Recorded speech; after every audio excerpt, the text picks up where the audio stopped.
দিন যায় বাংলাদেশে উন্নত হয়, কিন্তু না, মানিকগঞ্জ সিংহের উপজেলায় ভয়াবহ কাণ্ড, একের পর এক লাশ মার্ডার ও উদ্ধার পুলিশের অভিযান।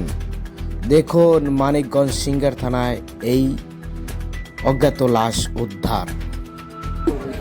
এই বাকুমের পূর্ব পাশে যাতে গলাকাটা ব্রিজের উত্তর পাশে বা খেজুর বাগানের উত্তর পাশে এখানে আজ রাতে এক যুবকের নিহত দেহ পড়ে আছে।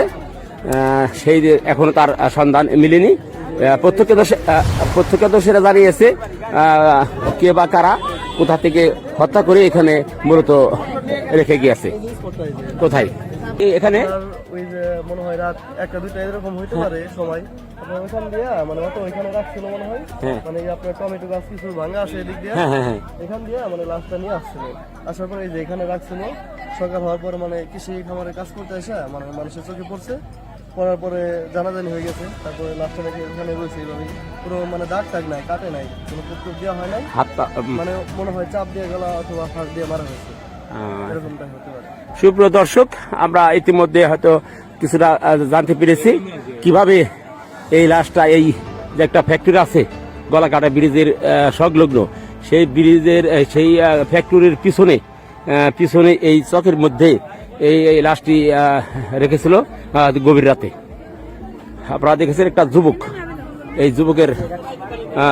যুবকের মরদেহ হয়তো শ্বাসরোধ করে তাকে হত্যা করা হয়েছে। আপনারা ইতিমধ্যে জানেন যে সিংহের উপজেলায় বহু ধরনের হত্যাকাণ্ডের ঘটনা ইতিমধ্যে ঘটে আসছে। তারই ধারাবাহিকতায় আজ সেই হত্যাকাণ্ড এখন সিংহেরবাসীর একটা আতঙ্ক সিংহের জন্য। সিংহার হচ্ছে একের পর এক হত্যা, তারপরও গতকালও ডাকাতির ঘটনাও ঘটেছে।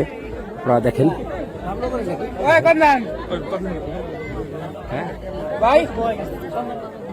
সুপ্রিয় দর্শক, হয়তো ইতিমধ্যে হয়তো কিছুটা আমরা জানতে পেরেছি যে হয়তো বা এই লাশটি আমাদের রামনগরের হতে পারে, এমন হতে পারে। হ্যাঁ, কিভাবে দশানি কি রামনগরের লাশ? ও বাড়ি রামনগর। দেখেন তার সেই লাশ, সেই লাশের ছবি দেখেন। যুবকের লাশটা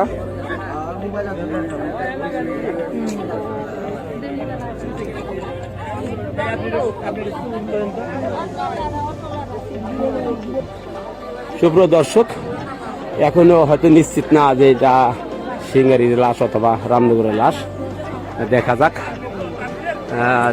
কি হয়।